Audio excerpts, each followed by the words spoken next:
Hi besties, how are you? Hope you're doing well. I have just been going through a lot of different thinking and have shared some really great experiences about why I practice Nichiren Buddhism with the Soka Gakkai International. And no matter what you do, it doesn't matter, right? Fundamentally, whatever gives you hope, whatever gives you light, whatever makes you happy is what you really should do, in my personal opinion. It doesn't have to be one religion or no religion, perfectly okay. You do you, girl.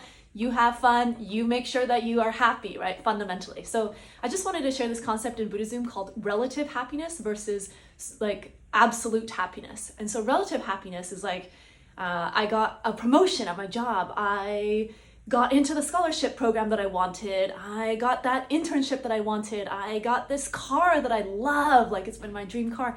And you're so happy and elated for 24 hours, 48 hours, 1 week, you got these new beauty brands that you love, or you got a wonderful new boyfriend and you're in that honeymoon phase, right? Or wonderful girlfriend or whatever. And so I, have been in that kind of circumstance many, many times in my life. I'm currently waiting to hear back to get a full-time offer. So that's also really exciting, right? And that's called relative happiness. So if I don't get it, I'm going to be really unhappy. If I do get it, I'm going to be elated, but it doesn't last for very long. Versus like absolute happiness is when you are fundamentally very happy. And no matter what happens in life, you are still very happy. So the core of you is happy, right? Meaning like you're more in an enlightened state when you're in this absolute happiness realm.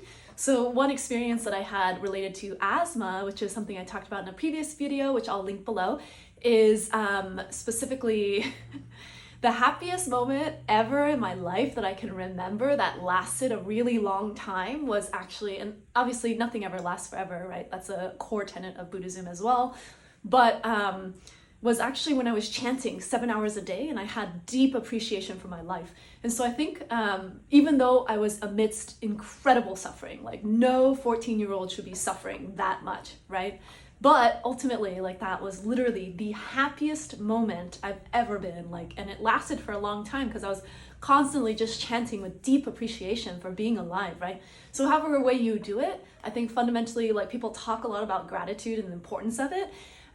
But when you actually feel it in the depths of your core and you're just so damn grateful to be alive, that is absolutely like perfect, right?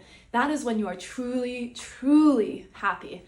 And so even despite the circumstances, like despite the fact that I was barely able to breathe, barely able to walk 7 steps, barely able to smile, barely able to go to school or study or have conversations or anything like that, like I was actually at the core so freaking happy. And I directly equate that to being fully and at the core fundamentally so happy, and just having deep appreciation, gratitude for even being alive, right?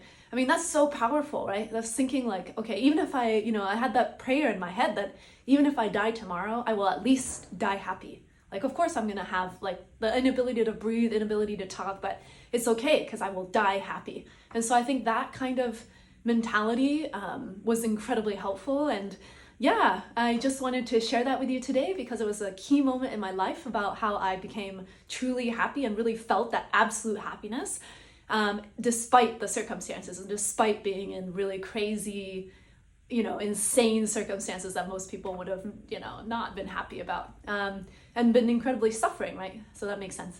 Anyways, hope you're doing well. Thank you so much. Bye.